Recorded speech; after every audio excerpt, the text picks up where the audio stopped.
At this time we're going to hear, and we have 4 more speakers before we conclude. They're going to be short and quick, and I'm really pleased to bring up in just a moment Reginald Reid, who's originally from Johnston County, North Carolina.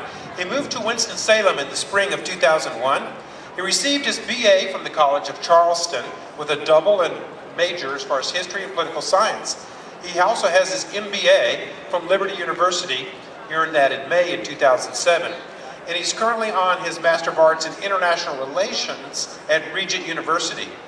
He was a fall 2011 fellow at the North Carolina Institute of Political Leadership, and he's local to Winston-Salem. Let's welcome up Reginald Reid. Reginald?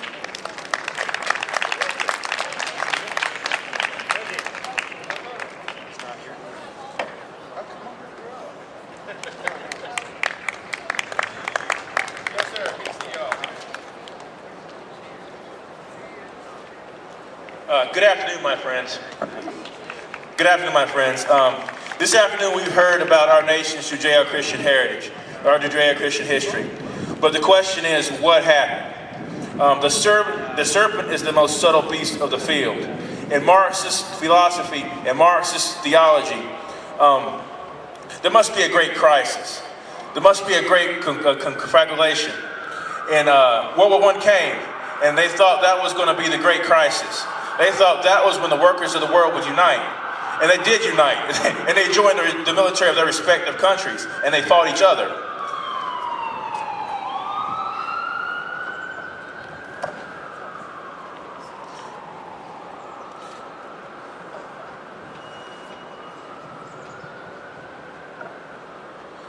In the 1920s, an Italian Marxist named Antonio Gramsci was in prison for protesting the Mussolini government. And he wrote a book called he wrote the Prison Notebook. In the Prison Notebook he said, the reason why the workers of the world did not unite was because the soul of Western civilization had been better than 2,000 years of Christianity. So therefore, if you want to affect the Marxist revolution, you must affect the Christian theology in Western history and civilization.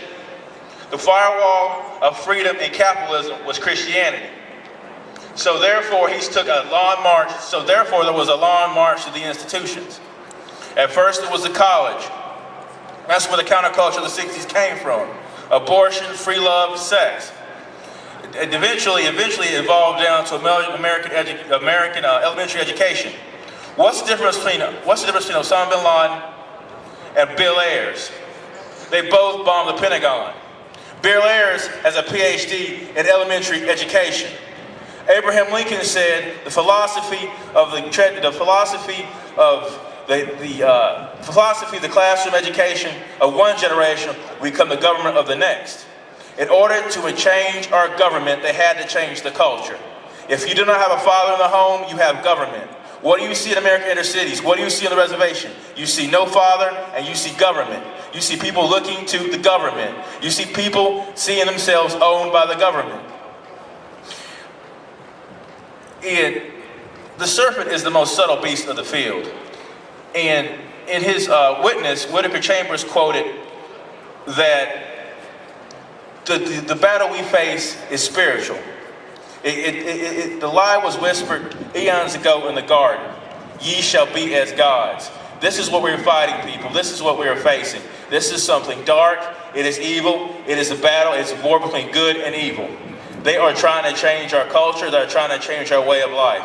And please, please, please don't mistake. These people are very, very evil, and they're very organized, and they've been trying to do it for 100 years. This is not the first time they have tried to do this. They have been trying to get organized healthcare in this country for 100 years, just so they can control you. That's all this is about, control. It's not about people. It's not about places. It's about control and what they can do in your lives. Thank you.